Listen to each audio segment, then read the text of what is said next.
I'm going to turn to Daniel chapter 11, where Daniel predicts, after he reveals in verses 36 of chapter 11 through 39, he reveals the false prophet who is one of the two antichrists predicted in Revelation chapter 13. He's the one called the false prophet. And he has all the power of the first antichrist, who's called the beast in Revelation 13, verses 1 through 10. And it talks about this one, and I believe that the false prophet here is talking about an Israelite. I believe one that will come from the tribe of Daniel, because Daniel is left out of the 12 tribes that are revealed in Revelation chapter 7, that are going to be 144,000 evangelists of the 7-year tribulation period. But it says, and I'll just quickly read it, verse 36, "Then the king will do as he pleases, and he will exalt and magnify himself above every god, and will speak monstrous things against the God of gods. He will prosper until the indignation is finished, for that which is decreed will be done. And he will show no regard for the God of his father." That's translated here, gods, and that's lamentable, because the original word is Elohim. Now, Elohim is plural, but that's the basic word for the God of the Bible. Elohim means the God of Israel. He is plural in personality, but one in essence. And so when it uses the word Elohim, it means not gods, but God, the God of Israel. And so it says here, he will pay no attention to the God of his fathers. Well, in the Bible, that's a direct reference to the God of Israel. The God of his fathers would be the God of Israel. And he calls him Elohim. And so there's no other religion that could point to this and say the God of his fathers. Only an Israelite could do that. And so it goes in and it says, "And he will show no regard for the God of his fathers, or for the desire of women, nor will he show regard for any other God, for he will magnify himself above them all. But instead, he will honor a God, literally, a God of forces." It's translated fortresses, but the better word is forces. "A God whom his fathers did not know. He will honor him with gold, silver, costly stones, and treasures. And he will take action against the strongest forces, literally, with the help," and here again, the best Hebrew word translation here is alien, "with the help of an alien God." I believe that is referring to Satan himself, because he's going to possess both of these antichrists. "With the help of an alien God," the God of this world as he's called in the New Testament, "he will give great honor to those who acknowledge him, and he will cause them to rule over the many, and will parcel out the land for a price." This is part of the buildup of the final phase of Roman revived power, the final phase of Gentile power. And I want you to notice something, that as in this prophecy about the 4 successive world powers, as far as God is concerned, they had authority over the whole world. That first it was in the Middle East.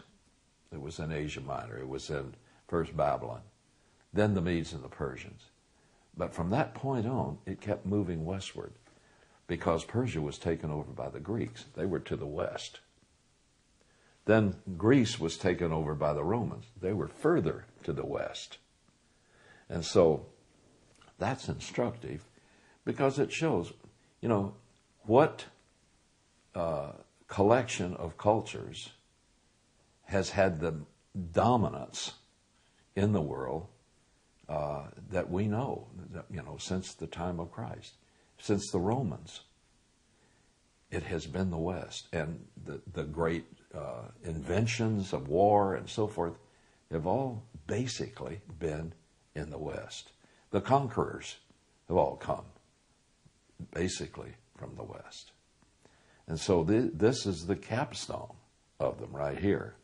And so once this man is described, there's another great leap in history from the time, from verse 35, where there had been a succession of predictions about history that's long past. These prophecies even predict the coming of Cleopatra. It talks about her and her effect on the Roman Empire.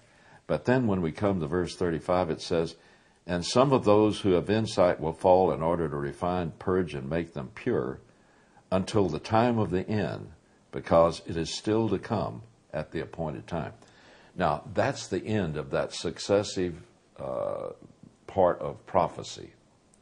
And beginning with verse 36, there's a great leap over time again, a great parenthesis in time. And it picks up with the arising of the Antichrist, the false prophet. And then it shows where this man will lead the world in verse 40. "And at the time of the end, the king of the south will collide with him, and the king of the north will storm against him with chariots and horsemen and with many ships, and he will enter countries, overflow them, and pass through." When it says at the time of the end, the king of the south will collide with him. All right, when there is a personal preposition that is used of a person, you have to go back in context to find out to whom this personal pronoun applies. And syntactically, that means it's the last person that was explained, or the last person that was identified.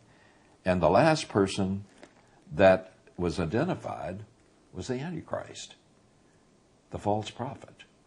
And so when it says at the time of the end, the king of the south will collide with him, it's talking about the false prophet who will be in Jerusalem.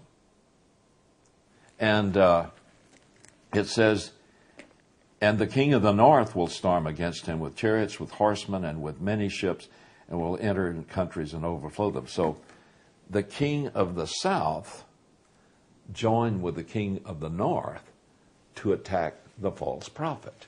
Why? Because as Jesus identified this time plot in Matthew 24, verse 15, he says, "And when you see the abomination of desolation take his place in the holy place, setting up in the holy place, then let he is on the rooftop not even go down to get his cloak, but flee to the mountains, because then shall come a tribulation that's never been seen since the beginning of mankind."